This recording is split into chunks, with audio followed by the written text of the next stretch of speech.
नमस्कार दोस्तों। आज हम आपके सिलेबस का जो कि पार्ट 4 का सिलेबस है उसमें जो अध्याय 10 है सीएसआर का पेंशन आवेदन का प्रक्रियात्मक ज्ञान। तो पेंशन आवेदन का प्रक्रियात्मक ज्ञान पर हम डिस्कशन करेंगे। उसके अंतर्गत पेंशन आवेदन की प्रक्रिया का उल्लेख करना है और प्रक्रियाएं समय समय पर बदलती रहती हैं। सीएसआर में जो प्रक्रियाएं हैं बहुत पुरानी हैं। वर्तमान में जो प्रक्रिया चल रही है उसके बारे में डिस्कशन करेंगे। आप गंभीरता से सुनिएगा। अगर आपने सुन लिया तो आप वहाँ पर ऐसे ही उतार आएंगे पेपर में। जो आवेदन की जो प्रक्रिया है उसमें जो पेंशन प्रपत्र भरे जाते हैं वो सामने आप स्क्रीन में देखिए। भाग 1 से लेकर भाग 5 तक आपको फार्म होते हैं। उन फार्म को हमको भरना पड़ता है। प्रपत्र भाग 1 से भाग 5 तक के प्रपत्र होते हैं। वर्तमान में ऑनलाइन प्रक्रिया है। 30/11/2021 का वित्त विभाग का एक शासनादेश जारी हुआ था जिसके द्वारा मार्च 2022 से ऑफलाइन पेंशन प्रपत्रों एवं सेवा पुस्तिका भेजे जाने की प्रक्रिया समाप्त कर दी गई। अब आप डीडीओ ऑनलाइन पोर्टल से ई पेंशन सिस्टम के माध्यम से ऑनलाइन पेंशन प्रपत्र भेजते हैं। ये सिस्टम जनरेटेड होते हैं लेकिन आपको सब कुछ फिल करना पड़ेगा तभी ये जाएगा ऑनलाइन। लेकिन ये पेंशन प्रपत्र लगभग पुरानी व्यवस्था की तरह है। पेंशन प्रपत्र के बारे में जब आपको लिखना होगा तो आपको पुरानी प्रक्रिया लिखिएगा। उसका कारण यह है कि जो आपका सिलेबस है सिलेबस में कोई बदलाव नहीं हुआ है और ये पुराने ही स्टाइल से पेंशन प्रपत्र के बारे में पूछेगा भी। अगर आपको इसमें नई व्यवस्था को जोड़ना है तो नई व्यवस्था भी लगभग एक ही जैसी है।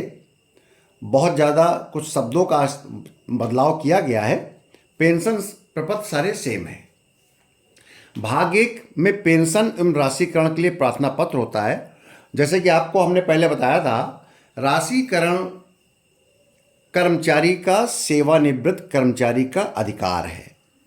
यह उसका विकल्प है या उसकी इच्छा है और यह इच्छा वो भाग 1 में बताता है। भाग 1 में जो पेंशन प्रपत्र होते हैं उसके बारे में बता दूं, इनको एक एक करके लिख लीजिएगा। पेंशन प्रपत्र के भाग 1 में कर्मचारी का नाम होता है, उसके पत्नी का नाम होता है, उसके घर का पता होता है, उसके बच्चों का विवरण होता है, परिवार के सदस्यों का विवरण होता है। परिवार के सदस्य इसलिए बोल रहा हूँ कि मान लीजिए बच्चे नहीं हैं तो अपने माँ बाप का भी नाम लिख सकता है व्यक्ति। परिवार के सदस्यों में जिसका नाम लिखना हो वो लिखता है। और उसमें एक विकल्प होता है कि राशिकरण चाहिए कि नहीं चाहिए। उसी राशिकरण चाहिए न चाहिए और कितना चाहिए ये आवश्यक होता है आपके डीडीओ के लिए, कार्यालयाध्यक्ष के लिए। इसीलिए वो भाग 1 भरवाता है पेंशनर से। भाग 1 पेंशनर भरता है। उसमें 2 चीज़ें महत्वपूर्ण रूप से लिखता है कि उसे राशिकरण चाहिए नहीं चाहिए और पारिवारिक पेंशनर का नाम क्या है। यानी कि पत्नी का अगर पारिवारिक पेंशनर है तो उसका नाम और उसके परिवार में कौन कौन लोग हैं, तीसरी बात। चौथी बात, किस ट्रेजरी से उसको पेंशन चाहिए। ये 4 चीज़ें बहुत महत्वपूर्ण हैं। भाग 1 में ही वो ट्रेजरी बताता है कि रिटायरमेंट के बाद मुझे पेंशन चाहिए कहाँ से। क्योंकि हमें उत्तर प्रदेश ही नहीं, हिंदुस्तान के किसी भी ट्रेजरी का हम सिलेक्शन कर सकते हैं। अगर हम चाहते हैं कि केरल में किसी ट्रेजरी से हमको पेंशन मिले, मैं केरल का रहने वाला हूँ तो मैं केरल की ट्रेजरी का नाम डाल सकता हूँ। ठीक है, तो आपको ट्रेजरी लिखना पड़ेगा, पेंशन कहाँ से चाहिए, मुझे राशिकरण चाहिए कि नहीं चाहिए इसका उल्लेख करना पड़ता है। उसमें पारिवारिक पेंशनर का नाम घोषित करना पड़ता है, पत्नी का नाम, और परिवार के सदस्यों का उल्लेख करना पड़ेगा, अपने हस्ताक्षर करने पड़ेंगे। ठीक है, भाग ये जब तक नहीं भर के देगा कर्मचारी कार्यालय में तब तक उसके पेंशन के संबंध में आवेदन की प्रक्रिया प्रारंभ ही नहीं होगी। भाग 2 पारिवारिक पेंशन तथा मृत्यु गेजटी के लिए प्रार्थना पत्र। ये पारिवारिक पेंशन भाग 2 पारिवारिक पेंशन के लिए होता है। ये तब भरा जाता है जब उस कार्मिक की डेथ हो गई हो। अगर उस कार्मिक की डेथ हो गई है तो वो भाग 2 उसका परिवार भरेगा। उसकी पत्नी नौकरी कर रही है तो पति भरेगा, और पति नौकरी कर रहा था तो पत्नी भरेगी। और पति पत्नी दोनों नहीं है तो बच्चे भरेंगे, अगर किसी को पारिवारिक पेंशन चाहिए होगा तो। उसी के साथ साथ गृहस्थी का भी उल्लेख होगा। तो भाग 1 भाग 2 में से एक ही भाग भरा जा सकता है। जीवित की अवस्था में भाग 1 भरा जाता है और मृत्यु की अवस्था में भाग 2 भरा जाता है। रिटायर कभी कभी क्या होता है, रिटायरमेंट के बाद एक्सपायर हो जाता है व्यक्ति और वो अपना भाग 1 नहीं भर पाया होता है, पेंशन की प्रक्रिया प्रारंभ भी नहीं करा पाया होता है और एक्सपायर हो जाता है। तो जब अगर भाग 1 भर के नहीं गया है तो फिर भाग 2 उसका परिवार भरेगा। ठीक है। और यह भी समझ लीजिए, अगर व्यक्ति रिटायर हो गया है और भाग 1 भर चुका है, उसमें उसने राशिकरण की मांग कर लिया है, तो भले ही उसकी मृत्यु हो गई है लेकिन उसको राशिकरण दे हो जाएगा, उसको राशिकरण भी मिल जाएगा और परिवार को पूरी पेंशन भी मिल जाएगी राशिकरण घटाकर, मतलब कि अभ्यर्थन भी समाप्त हो जाएगा। इसलिए सेवानिवृत्त से पहले ही भाग 1 को भर देना चाहिए, नहीं तो उसका नुकसान उसके परिवार को कभी कभी उठाना पड़ता है। भाग 3 प्रार्थी का विवरण होता है। जब व्यक्ति रिटायर होता है तो वो अपने भाग 3 एक उसका पहचान होता है, इसमें उसकी फ़ोटो लगी होती है, पत्नी की फ़ोटो लगी होती है, ज्वाइंट फ़ोटो होती है, दोनों के हस्ताक्षर होते हैं, अंगूठे होते हैं और पहचान के चिन्ह होते हैं। ये अपलोड होता है ऑनलाइन में और ऑफलाइन में साथ में जाता था। ऑनलाइन अपलोड होकर ये ट्रेजरी पहुंचता है। ट्रेजरी इसी पहचान के आधार पर पेंशन बैंक में भेजता है। भाग 4 में सेवा का इतिहास, एक भाग 4 होता है पेंशन प्रपत्र का। इसमें सेवा का इतिहास होता है, जब से कार्मिक सेवा में आया है तब से लेकर रिटायरमेंट तक उसकी ट्रांसफ़र पोस्टिंग कहाँ कहाँ हुई है उसका पूरा उसमें उल्लेख होता है। सेवा का इतिहास भाग 4 में दिया होता है। इसी में आपकी रेगुलर सेवा, तदर सेवा, ब्रेक सेवा, पेंशन है तो अर्ह सेवा, पेंशन है तो अनर्ह सेवा, इसी का उल्लेख होता है, जिसके आधार पर शुद्ध आपका अर्हकारी सेवा की गणना हो जाती है सेवा इतिहास से। भाग 5 एक महत्वपूर्ण प्रपत्र होता है पेंशन का। इसमें 26 कॉलम होते हैं और ये कार्यालयाध्यक्ष के द्वारा फिल किया जाता है। ये कार्यालय फिल करता है, कार्यालय तो सारा फिल करता है 1 और 3 को छोड़कर। ध्यान रखिएगा, भाग 1 और भाग 3 ये दोनों भरकर कार्मिक देता है कार्यालय को, और भाग 2 भी, अगर डेथ हो गई है तो भाग 2 भी कार्मिक के परिवार के द्वारा भरा जाएगा। तो भाग 1, भाग 2, भाग 3 कार्मिक या कार्मिक के परिवार के द्वारा भरा जाएगा, और भाग 4 और भाग 5 कार्यालय भरेगा। भाग 5 में आपके पेंशन में जो देयक होते हैं उनका उल्लेख होता है। स्कीम देखिए, इसमें आपका गृहस्थी की गणना की जाएगी, राशिकरण की गणना की जाएगी अगर राशिकरण की मांग की गई है तो, वसूली की, विभागीय न्यायिक कार्रवाई का अगर कोई स्थिति है उसका भी उल्लेख किया जाएगा। अगर कोई इसी प्रकार की वसूली है तो उसका भी उल्लेख किया जाएगा कॉलम 26 में, और कॉलम 26 में ही भाग 5 से कॉलम 26 में विभागीय न्यायिक कार्रवाई का भी उल्लेख किया जाएगा। ठीक है। तो ये पेंशन प्रपत्र के जो प्रक्रियात्मक ज्ञान है उसको आप समझ लीजिए। भाग 1, भाग 2, भाग 3 कार्मिक या उसके परिवार द्वारा भरा जाता है। भाग 4, भाग 5 कार्यालयाध्यक्ष द्वारा भरा जाएगा। और पेंशन प्रपत्र 2 अंतिम देता प्रमाण पत्र है, नो ड्यूज सर्टिफिकेट है, क्योंकि नो ड्यूज सर्टिफिकेट के कारण ही पेंशन स्वीकृत में प्रायः विलंब होता है। तो यह आप समझ गए पेंशन आवेदन की प्रक्रिया। इसी से जुड़ा हुआ अब मैं बताता हूं अनंतिम पेंशन और अनंतिम गृहस्थी। टिप्पणी आ जाती है, विगत वर्षों में आ चुका है। अनंतिम पेंशन अनंतिम गृहस्थी की देने का कारण क्या होता है? उसका एक ही कारण होता है, एक या दो कारण हो सकता है।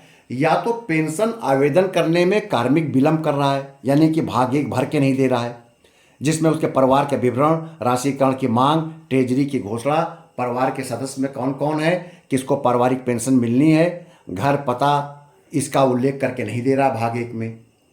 इसके कारण कार्यालयाध्यक्ष कह रहा है कि हम इनके पेंशन प्रपत्र को तैयार नहीं कर पा रहे हैं और हम पेंशन स्वीकृतता प्राधिकारी को भेज नहीं पा रहे हैं। ये व्यक्ति अपना भाग 1 के भाग 3 नहीं दे रहा है, जिसमें पति पत्नी का संयुक्त फोटो भी नहीं दे रहा है फार्म भरकर। तो ये एक कारण बता देता है कार्यालयाध्यक्ष कार्यालय, जिस कारण मैं पेंशन आवेदन प्रक्रिया पूरी नहीं कर पा रहे। इसीलिए कहा गया है कि पेंशन का जो पीपीओ है वो 5 महीने पहले जारी किया जा सकता है और 8 महीने पहले आप चाहें तो प्रक्रिया स्टार्ट कर सकते हैं, पेंशन प्रपत्र तैयार करा सकते हैं। लेकिन समानता नो ड्यूज के कारण ये कार्रवाई कोई कार्यालय नहीं करता है, क्योंकि उसको ये एक आशंका रहती है कि लास्ट समय तक पता नहीं कौन सा वसूली क्या आ सकता है, तो कार्यालयाध्यक्ष और डीटीओ डरे रहते हैं। वैसे इसका कोई मतलब नहीं है, क्योंकि अगर पेंशन प्राधिकार पद निर्गत भी हो जाएगा तो सेवानिवृत्ति के बाद वो रुक जाएगा या कैंसिल हो जाएगा या निरस्त कर दिया जाएगा या वापस हो जाएगा, तो इसमें कोई दिक्कत नहीं है। लेकिन फिर भी कार्यालयाध्यक्ष एक प्रकार का एक प्रिकॉशन लेते हैं, जो कि गलत है। जो शासनादेश और जो नियम है उसके अंतर्गत ही कार्रवाई की जाना चाहिए। तो अनंतिम पेंशन और अंतिम ग्रेच्युटी का मुख्य उद्देश्य तो एक यही है कि पेंशन प्रपत्र पूर्ण ना होना। दूसरा कारण यह बताया जाता है कि नो ड्यूज सर्टिफिकेट नहीं आए हैं। बहुत से जगहों पर वो उनकी तैनाती रही है कार्मिक की और वहाँ से नो ड्यूज नहीं मिला है। तमाम जगहों पर उनके पास चार्जेस रहे हैं तो वहाँ से नो ड्यूज नहीं आए। तो एक जहाँ से व्यक्ति रिटायर होता है अधिकारी या कर्मचारी, तो जब तक विगत 5 वर्षों में 10 वर्षों में समानता 5 वर्षों का नो ड्यूज मांगा जाता है, लेकिन ये बहुत से अधिकारियों का अपना भी विवेक जग जाता है, वो 10-10 साल के नो ड्यूज लेने लगते हैं। तो एक कारण ये भी है कि विलम्ब हो जाता है। तो अनंतिम पेंशन आप रिटायरमेंट के बाद दे सकते हैं। ठीक है, 6 माह के लिए अनंतिम पेंशन दिया जा सकता है और उसके पश्चात फिर कार्यालयाध्यक्ष के पास पावर नहीं रहती है, फिर प्रशासनिक विभाग यानी कि शासन के पास जाती है विद रीजन। क्या कारण है कि विलम्ब हो रहा है। समानता 1 साल से ज़्यादा विलम्ब एक ही दशा में हो सकता है कि उसके विरुद्ध विभागीय न्यायिक कार्रवाई चल रही हो। अगर विभागीय न्यायिक कार्रवाई चल रही है, इसी कारण से अनंतिम पेंशन लंबे समय तक खिंच सकती है या दी जा सकती है। और समानता नहीं तो रिटायरमेंट के 2 या 3 महीने के अंदर पेंशन स्वीकृत हो जाती है। नियमानुसार तो रिटायरमेंट के पहले स्वीकृत हो जाना चाहिए और रिटायरमेंट के दिन पीपीओ निर्गत हो जाना चाहिए, अगर कार्यालय अपने त्वरित तरीके से अपने कार्य को करता है तो। अनंतिम ग्रेच्युटी की बात आती है। अनंतिम ग्रेच्युटी के लिए सामान्य सा रूल है कि रिटायरमेंट के बाद अगर पेंशन स्वीकृत करने में विलम्ब हो रहा है तो कार्यालयाध्यक्ष अनंतिम ग्रेच्युटी निर्गत कर सकता है अपने स्तर से। बिल बन के आदेश बनेगा अनंतिम ग्रेच्युटी का और बिल लगेगा ट्रेजरी में, उसका भुगतान हो जाएगा।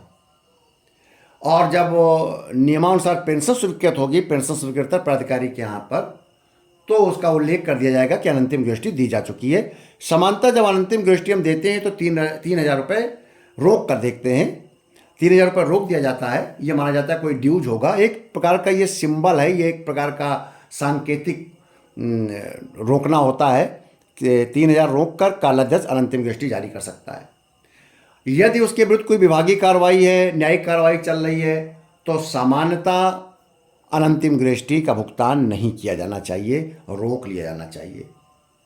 ठीक है, आप अनंतिम ग्रेच्युटी जारी कर सकते हैं, यहाँ तक कि विभागीय कार्रवाई भी चल रही है तो भी जारी कर सकते हैं, अगर आपको पता है, ये निश्चित पता है कि विभागीय कार्रवाई कितनी वसूली के लिए चल रही है। अगर आपको संभावित वसूली पता है और संभावित वसूली धनराशि मिलने की तुलना में ज़्यादा है, तो आप चाहें तो वो वसूली को रोकते हुए या समायोजित करते हुए अनंतिम ग्रेच्युटी जारी कर सकते हैं। लेकिन सामान्यतः कार्यालयाध्यक्ष और डीडीओ को प्रिकॉशन लेना चाहिए। अगर विभागीय न्यायिक कार्रवाई या कोई वसूली की कार्रवाई चल रही है, ऑडिट पैरा लंबित है, उस पर वसूली चल रही है, तो ऐसी दशा में ग्रेच्युटी का भुगतान नहीं करना चाहिए, उसको रोक लेना चाहिए। ठीक है, तो 2 चीज़ें पता चल गई। अनंतिम पेंशन दी जाती है तब जब कोई विभागीय कार्रवाई न्यायिक कार्रवाई चल रही हो या पेंशन स्वीकृत करने में किन्हीं कारणों से विलम्ब हो रहा है। कभी कभी सेवा पुस्तिका कंप्लीट नहीं होती है, सेवा इतिहास नहीं पता चलता है, सर्विस बुक वेरीफाई नहीं होती है। इसके अलावा पेंशन प्रपत्र भर के नहीं देता है, भाग 3 नहीं देता है कार्मिक भरकर। तो ये कारण है। कभी कभी कार्यालय के स्तर से विलंब हो जाता है, प्रक्रियात्मक ज्ञान नहीं होता कार्यालय में, तो वो उसको पता नहीं रहता, तो इसलिए वो विलंब कर देता है। तो इन कारणों से अनंतिम पेंशन में विलंब देना पड़ता है और सामान्य पेंशन स्वीकृत करने में विलंब होता है। अब बताती है पेंशन स्वीकृत कौन करता है, पीपीओ निर्गत कौन करता है। देखिए, डीडीओ के माध्यम से, डीडीओ के पोर्टल के माध्यम से, डीडीओ के माध्यम से पेंशन प्रपत्र जाते हैं। चूंकि ट्रेजरी डीडीओ को जानता है, आरण वितरण अधिकारी को, क्योंकि उसी के हस्ताक्षर ट्रेजरी में होते हैं। तो ट्रेजरी जब पीपीओ जाएगा तो डीडीओ के हस्ताक्षर जाता है, इसलिए डीडीओ पोर्टल से ही आपके पेंशन प्रपत्र को पेंशन स्वीकृता अधिकारी के पास भेजा जाता है। ध्यान रहे, क्लास 4, क्लास 3 और क्लास 2 एवं प्राइमरी टीचर्स जो प्रसिद्धि विद्यालय के होते हैं, अनुदानित विद्यालय, इनकी पेंशन के पेंशन प्रपत्र मंडल के अपर निदेशक कोषागार एवं पेंशन के पास जाता है, संयुक्त निदेशक पेंशन के कार्यालय में जाता है। ठीक है। और जो क्लास 1 अधिकारी होते हैं, विभागाध्यक्ष होते हैं, क्लास 1 अधिकारी या उससे ऊपर के जितने भी अधिकारी होंगे, यानी कि 6600 ग्रेड पे के पदाधिकारी, यानी कि एसीपी में पाए हुए 6600 वाले क्लास 1 अधिकारियों की पेंशन निदेशक पेंशन को भेजा जाता है। तो पेंशन निर्गत करने वाले अधिकारी आपके मंडली पेंशन कार्यालय होता है और प्रदेश लेवल पर निदेशक पेंशन होते हैं। और निदेशक पेंशन क्लास 1 अधिकारियों के पेंशन स्वीकृत करते हैं और मंडली आपका पेंशन अधिकारी क्लास 3, क्लास 4, क्लास 2 और शिक्षकों के ऐसे शिक्षक जो पार्षदी हैं, पार्षदी शिक्षक एवं अनुदानित विद्यालय। इसके साथ साथ ऊर्जा विभाग के कर्मचारी क्लास 3, क्लास 2 कर्मचारी अधिकारियों की पेंशन भी मंडली अधिकारी करते हैं पेंशन के, और क्लास 1 अधिकारियों की पेंशन निदेशक पेंशन करते हैं। तो कैसी रही आपको आज की जानकारी, आज की क्लास? उत्तर प्रदेश वित्तीय नियम, सामान्य पेंशन नियम, पेंशन आवेदन की प्रक्रिया, अनंतिम पेंशन, अंतिम दृष्टि। अगर आपको पसंद आया है तो आप लाइक कीजिए, शेयर कीजिए सारे सरकारी कर्मचारी अधिकारियों के बीच, और आप मेरे साथ बने रहिए अगले वीडियो में एक नया टॉपिक के साथ। धन्यवाद।